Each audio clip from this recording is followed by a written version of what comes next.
Well, it finally popped and is growing. This right here is my dragon fruit seed.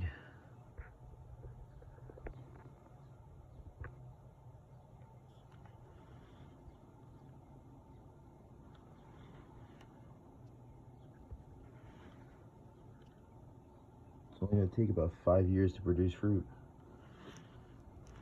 but it's interesting.